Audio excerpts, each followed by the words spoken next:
विघ्नेश्वराय वरदाय सुरप्रियाय लंबोदराय शकलाय जगद्धिताय नागाननाय श्रुतयज्ञ विभूषिताय गौरीसुताय गणनाथ नमो नमस्ते। जय श्री गणेश, जय श्री राधा कृष्ण।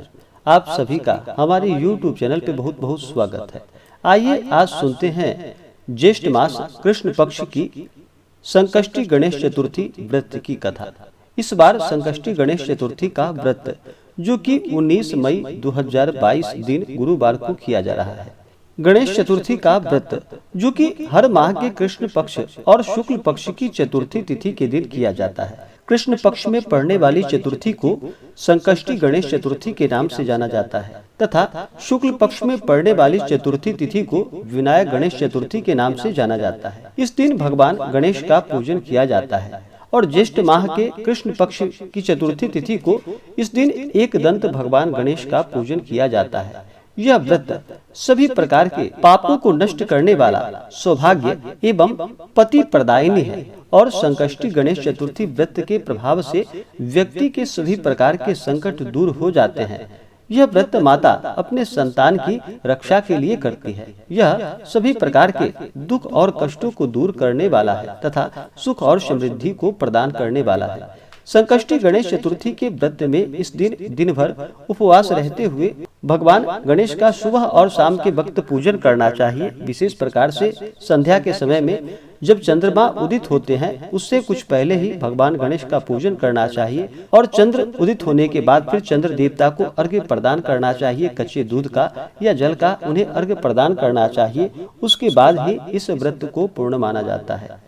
विशेष प्रकार से संकष्टी गणेश चतुर्थी व्रत के शुभ मुहूर्त पूजन विधि के बारे में जानकारियां प्राप्ति के लिए आप वीडियो के आइकन में जाकर के जानकारियां प्राप्त कर सकते हैं। तो आइए सुनते हैं ज्येष्ठ मास कृष्ण पक्ष संकष्टी चतुर्थी व्रत की कथा।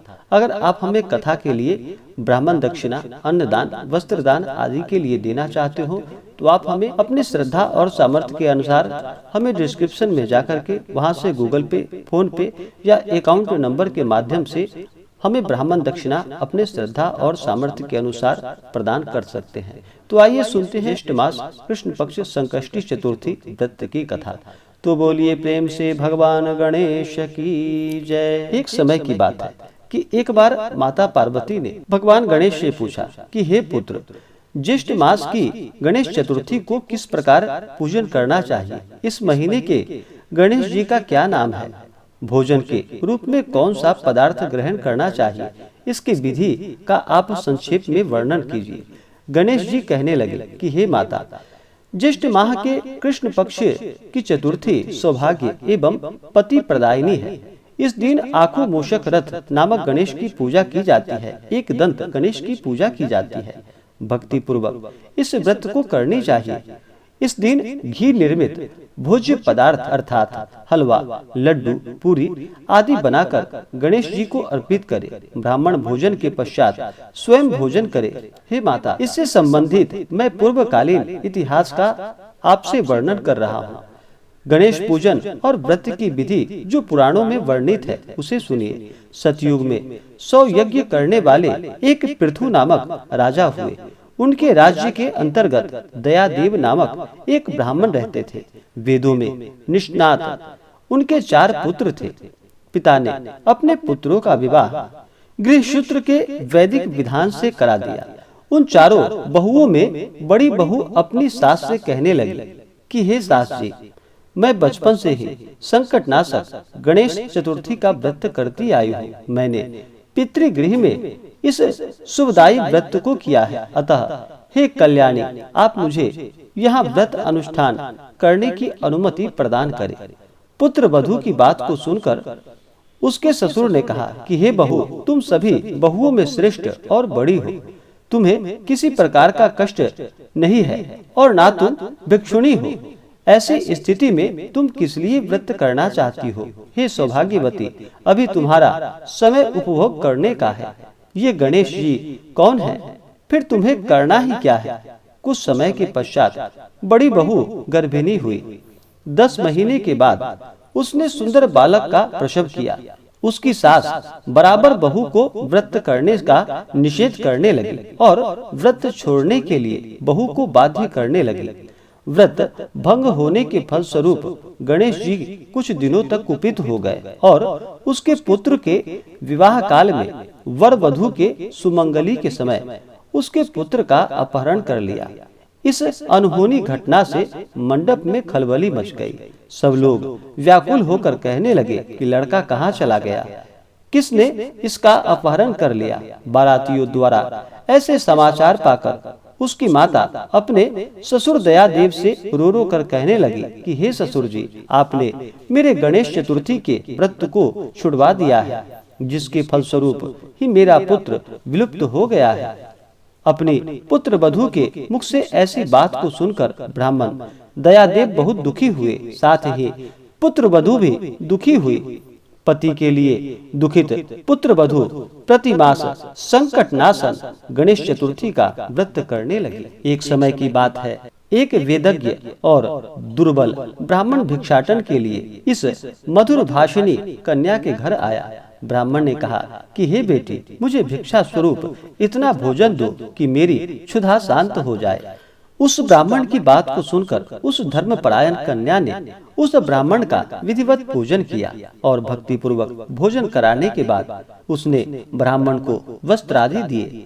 कन्या की सेवा से संतुष्ट होकर ब्राह्मण कहने लगा कि हे कल्याणी, हम तुम पर अति प्रसन्न हैं। तुम अपनी इच्छा के अनुकूल मुझसे वरदान प्राप्त कर लो। मैं ब्राह्मण वेशधारी गणेश जी हूँ और तुम्हारी प्रीति के कारण आया हूँ। ब्राह्मण की बात को सुनकर कन्या हाथ जोड़कर निवेदन करने लगी कि हे विघ्नेश्वर, यदि आप प्रसन्न हैं तो मुझे मेरे पति का दर्शन करा दीजिए। कन्या की बात को सुनकर गणेश जी ने उससे कहा कि हे सुंदर विचार वाली, जो तुम चाहती हो वही होगा, तुम्हारा पति शीघ्र ही आएगा। कन्या को इस प्रकार का वरदान देकर गणेश जी वहीं पर अंतर्ध्यान हो गए। उसी समय की बात है कि सोम शर्मा नामक ब्राह्मण नगर के एक वन में उस बालक को नगर में लाए। अपने पौत्र को देखकर दयादेव नामक ब्राह्मण बहुत प्रसन्न हुए। बालक के माता पिता की हर्ष की कोई सीमा न रही, साथ ही संपूर्ण नगरवासी भी हर्षित हो गए। बालक की माता ने पुत्र को छाती से लगा लिया और कहने लगी कि गणेश जी के प्रसाद से ही मैंने खोए हुए पुत्र को प्राप्त किया है। उसे नए वस्त्राभूषणों से अलंकृत किया। दयादेव तो बारंबार सोम शर्मा को प्रणाम करने लगा कि हे द्विजराज, आपकी कृपा से मैंने खोए हुए पुत्र को पुनः प्राप्त कर लिया है। खोया हुआ बालक घर में आ गया। सोम शर्मा को सुस्वादु भोजन कराकर धोती दुपट्टा से विभूषित करके गोदान दिया। फिर से मंडप का निर्माण करके विधि पूर्वक वैवाहिक कार्य संपन्न किया। इससे सभी पुनर्वासी प्रसन्न हुए और वह भाग्यशालिनी कन्या अपने पति को पाकर धन्य हो उठी। ज्येष्ठ मास के कृष्ण पक्ष की चतुर्थी मनुष्यों के मनोरथ को पूर्ण करती है। इस दिन नर नारियों को एकदंत गणेश जी की पूजा और अर्चना करनी चाहिए।